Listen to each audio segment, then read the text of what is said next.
Innal hamdalillah nahmaduhu wa nasta'inuhu wa nastaghfiruh wa na'udzu billahi minasy syururi anfusina wa sayyiati a'malina may yahdihillahu fala mudhillalah wa may yudhlil fala hadiyalah.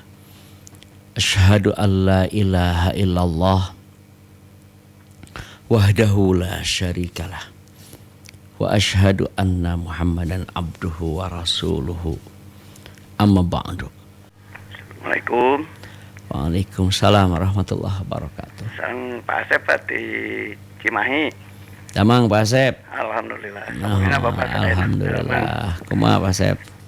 Ya naruskeun teh dina perkawis wudu anu eta Pak, hadas kecil. Teh wudu sapertos biasa dugi ka kaki gitu nya. Nuhun. Dugi ka kaki. Sami sekarang wudu hadas besar sami dugi ka Kayak kaki. area hadas besar mah kan mandi. Jadi hanya di dalam mandi itu ada wudu. Sama dengan karena di dalam hadisnya seperti wudu untuk sholat.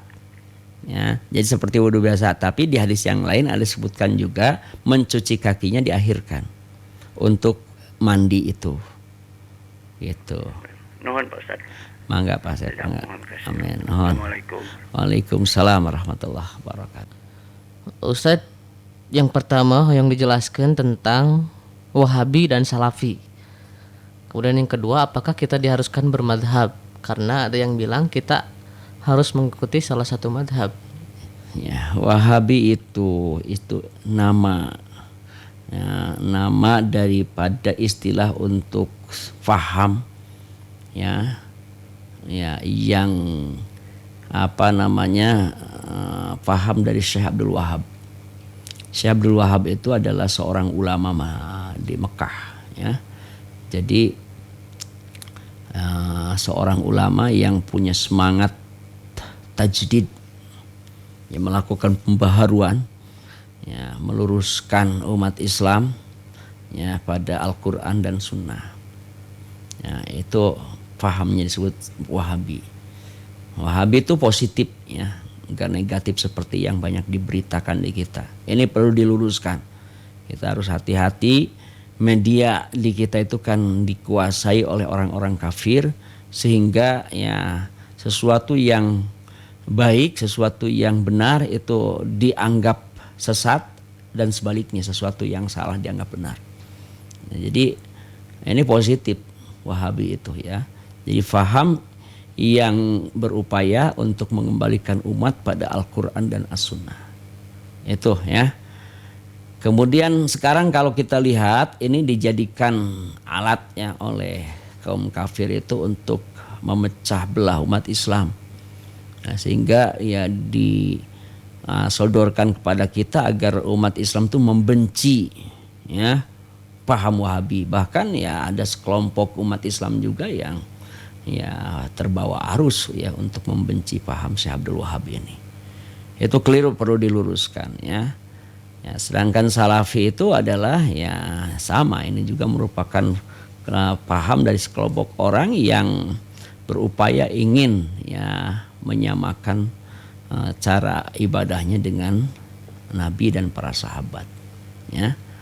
Tuh gitu, yang hanya memang bisa juga baik dari Wahabi ataupun Salafi ada oknum-oknum yang tidak benar gitu, bisa saja itu ya. Tapi secara umum sebetulnya baik itu Wahabi ataupun Salafi adalah merupakan paham yang positif ya, tidak termasuk paham yang sesat. Kemudian yang kedua, apakah kita diharuskan bermadhab? Tidak ya, tidak ada perintah untuk mengikuti salah satu madhab ya, karena ada yang bilang kita harus mengikuti salah satu madhab. Tidak ada ya. Yang diperintahkan itu kita mengikuti ya Nabi, mengikuti Al-Quran dan As-Sunnah ya. Itu bukan nggak boleh punya madhab, nggak boleh punya pendapat ya, silakan. Madhab itu kan pendapat itu. Hanya kita diperintahkan untuk mengikuti ketentuan Al-Quran dan As-Sunnah. Dari Neng Santi Teneng di Cisaranten. Ustadz juga dijelaskan makna dari mencintai karena Allah dan berpisah pun karena Allah. Iya, ketika kita mencintai sesuatu, mencintai orang juga, ya kita mendasarkan punya dasar bahwa cintanya kita kepada ya orang tersebut karena dia mentaati aturan Allah. Ya. Ataupun karena ketika kita mencintai orang itu kita berada di jalan Allah. Ya. Seperti kenapa kita menyukai orang itu karena dia taat pada aturan Allah. Ya. Karena Allah mengizinkan. Berpisah karena Allah, kenapa kita berpisah dengan orang itu? Karena ya Allah ya menyuruh. Kalau tetap bersatu itu akan membahayakan itu. Ya, berpisah karena Allah. Ya. Sekiranya kalau kita tetap bersatu ya maka dengan berpisah itu akan aman dari pelanggaran terhadap aturan Allah, ya kita berpisah. Sering saya contohkan mengenai orang yang berpisah karena Allah itu di kalangan sahabat Nabi waktu itu. Ya, ada yang sudah berumah tangga bertahun-tahun, kemudian dikabarkan kepadanya bahwa dia dengan istrinya itu adalah saudara sesusu, maka dia berpisah. Ya, karena Allah, karena aturan Allah berpisahnya. Umar bin Khattab dulu membuang khamar itu karena Allah. Berpisahnya karena Allah. Ya, padahal dulu kan merupakan salah satu minuman yang ya dikonsumsi oleh Umar bin Khattab, tapi karena Allah melarang ya dijauhi. Nah itu cinta karena Allah, berpisah karena Allah. Assalamualaikum. Waalaikumsalam warahmatullahi wabarakatuh. Damang Pak Ustadz, Chef Ajis. Alhamdulillah, kumaha Bu Nandang? Alhamdulillah Pak Ustadz. Pak Ustadz, ya hadis manawi sahih perkawis nyelindung tinu penyakit belang Pak Ustadz. Hadis dari riwayat saha? Tirmidzi, Abu Dawud. Abu Dawud kumaha hadisna? Allahumma inni a'udzubika minal barosi wal jununi wal judami wa sayyin illa asqami Pak Ustadz. Kumaha a'udzubika? A'udzubika minal barosi. Zubika min albarosi kusod muhun kusod sod oke orang pelarian heula Ustaz nu dimaksud teh pamina sahih banyak belang teh kumaha eta Pak Ustaz kitu. mangga Atuh nuhun Pak Ustaz. Assalamualaikum. Waalaikumsalam warahmatullahi wabarakatuh. Iya hadisnya di Sunan Abu Daud di nomor 1329 sahih hadisnya, nggak ada masalah. Jadi Nabi pernah berdoa, Allahumma inni a'udzubika minal barasi wal jununi wal judami wa min syai'il asqam. Ya Allah, sesungguhnya aku berlindung kepadamu ya dari al-baros. Ya. Jadi penyakit al-baros itu kusta ya. Kemudian wal junun, gila, wal judam, lepra, wa min sayil asqam, dan dari penyakit yang buruk. Ya. Jadi penyakit-penyakit yang ini kan al-baros itu kusta tuh ya. Ya penyakit kusta, penyakit yang ya merusak, yang berkaitan dengan kulit tuh ya. Junun ya itu gila, wal judam itu lepra. Dan di sini yang jelas wa min sayil asqam, dari segala penyakit-penyakit yang buruk. Ya. Jadi ini kita diperintahkan ya oleh Nabi, ya Nabi pernah mencontohkan pada kita untuk minta perlindungan kepada Allah ya dari segala penyakit-penyakit yang sangat berat ya. Nah, ini kalau kita lihat di dalam kitab Aunul Ma'bud ya, yang merupakan syarah untuk kitab hadis Sunan Abu Daud. Jadi yang dimaksud al-baros bayadu yahdusu fil a'dha, adanya putih ya, yang ada putih di bagian-bagian kulit. Kemudian tuh tadi yang saya terjemahkan kusta itu ya. Yang kedua al-junun ay zawalul aqli, yang dimaksud al-junun adalah hilangnya akal, alladzi huwa mansya'ul khairat, yang mana akal itu merupakan ya tempat tumbuhnya kebaikan. Kemudian wal judam, sedangkan al judam ya itu merupakan di dalam kamus itu kagurobin illatu tahdusu min intisyari sauda fil badan. Ya, itu seperti ini penyakit yang tumbuh ya, ada hitam di badan. Semuanya fayufsidu mizazul a'dha, tapi ini merusak bagian-bagian tubuh yang lainnya. Wa hayatuha wa rubama intaha ila ta'kulal a'dha wa sukutiha an taqarruhin. Jadi ini masih semacam penyakit yang terlihat di kulit juga itu ya. Itu Bu Nanang ya, hadisnya termasuk hadis yang sahih, nggak ada masalah. Dari Ibu Tin Hambali, Ustaz, dalam untayan hikmah, di antara kalian mencelupkan jarinya, yaitu telunjuk, ke dalam air laut, maka lihatlah tetesannya. Itulah kehidupan dunia. Sejauh mana pengertian hadis tersebut? Iya, itu untuk menjelaskan bahwa kehidupan dunia itu ya dibanding dengan kehidupan akhirat itu nggak ada apa-apanya itu. Ya, jadi coba bandingkan tadi kehidupan dunia diibaratkan seperti air yang ada di tangan kita ketika kita mencelupkannya ke lautan, sedangkan kehidupan akhirat itu air yang ada di lautan itu. Jadi artinya sangat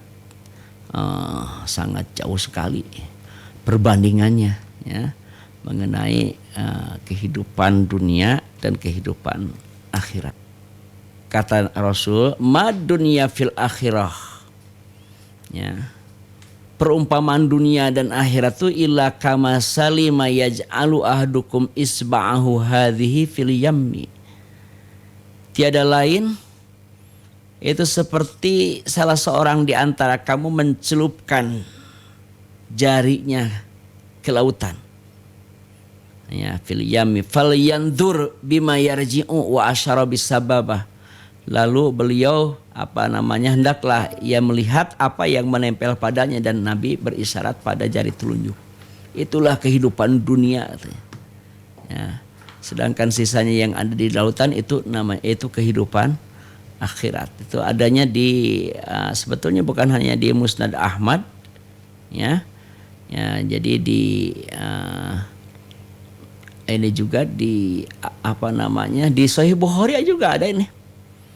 Ya, di Sahih Muslim juga, di Sahih Muslim yang ada, Sahih Muslim di nomor 5101. Ya. Jadi ma dunya fil akhirah illa mislu ma yaj'alu ahadukum isba'ahu hadhihi wa asyara Yahya bis sababah fil yami falyanzur bima tarji'u. Itu di Sahih Muslim, di Sunan At-Tirmidzi juga ada, di Sunan Ibnu Majah juga ada. Nah, itu ya buat Ibu Hajah Tin Hambali.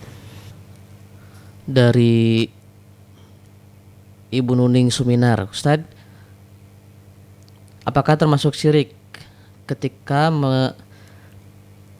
termasuk syirik henteu upami ngalandongan anu kasurupan atanapi kabur pangacian ngalandonganana mung ngadoakeun ka Allah ku doa ruqyah sapertos istighfar Allahumma rabbanas sareng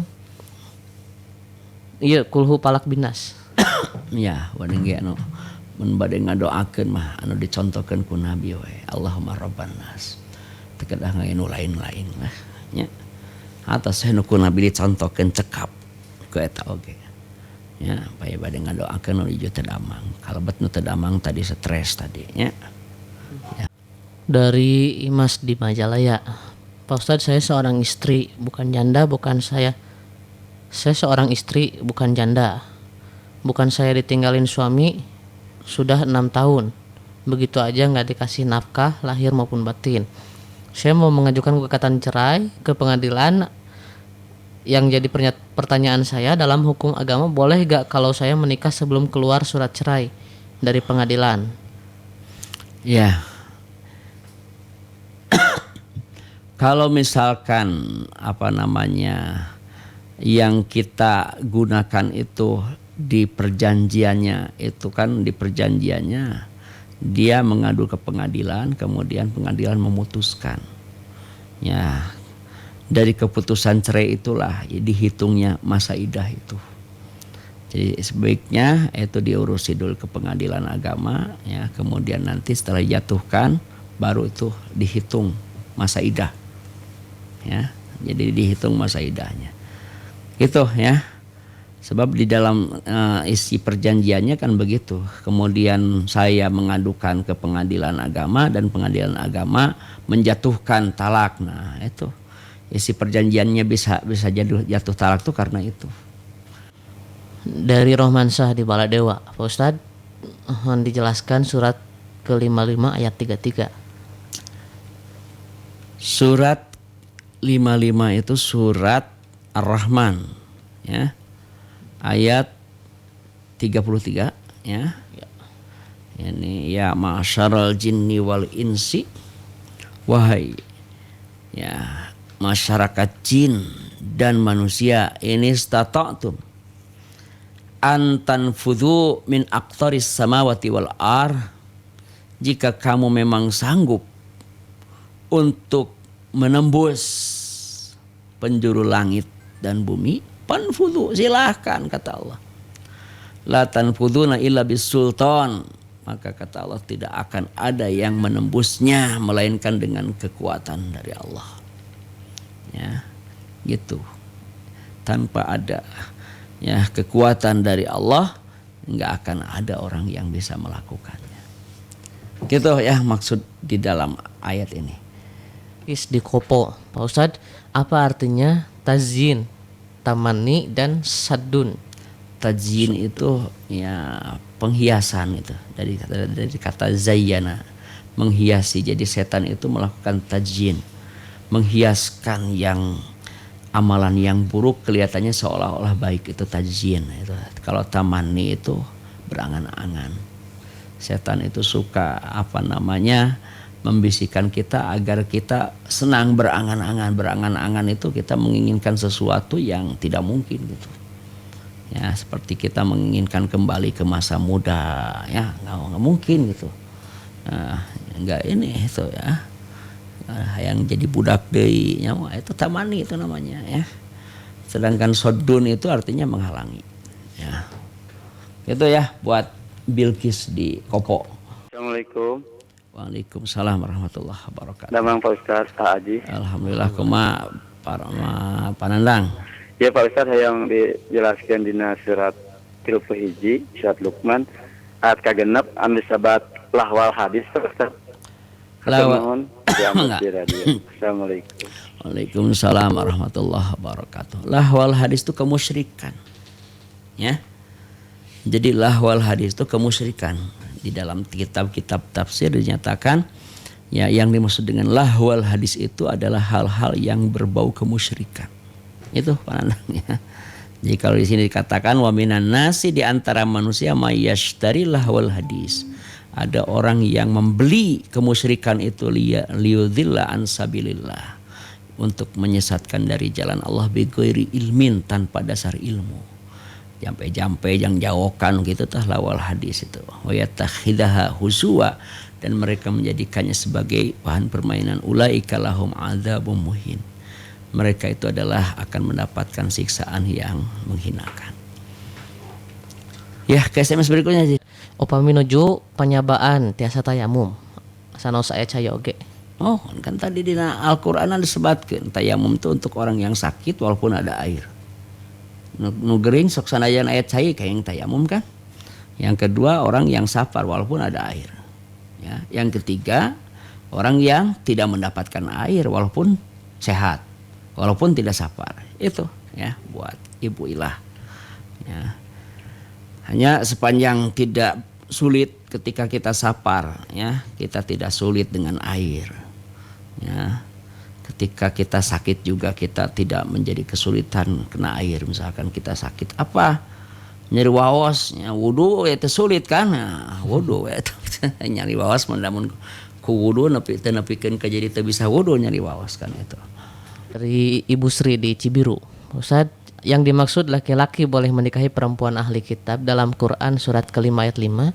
Apakah yang berbeda agama dengan laki-laki tersebut? Bukan, ahlul kitab itu adalah Yahudi Nasrani khusus. Ya, Buddha Hindu bukan ahlul kitab itu. Ya. Jadi Yahudi dan Nasrani yang yang memegang kitab Taurat, yang memegang kitab Injil, itulah ahlul kitab itu ya. Gitu diizinkan ya, sepanjang mereka adalah perempuan yang bersih, menjaga kehormatan dirinya. Ya, itu yang paling pokok itu ya. Tapi kalau laki-lakinya yang ahlul kitab nggak boleh. Itu karena laki-laki itu kan nantinya akan jadi pemimpin, nggak boleh kita menjadikan orang-orang kafir sebagai pemimpin kan gitu. Saya ucapkan terima kasih atas segala perhatiannya dan mohon maaf apabila ada kata-kata yang kurang tepat. Sekian. Allahumma arinal haqqa haqqan warzuqna ittiba'ah wa arinal batila batilan warzuqna ijtinabah. Aqulu qouli hadza wa astaghfirullah li wa lakum. Assalamualaikum warahmatullahi wabarakatuh.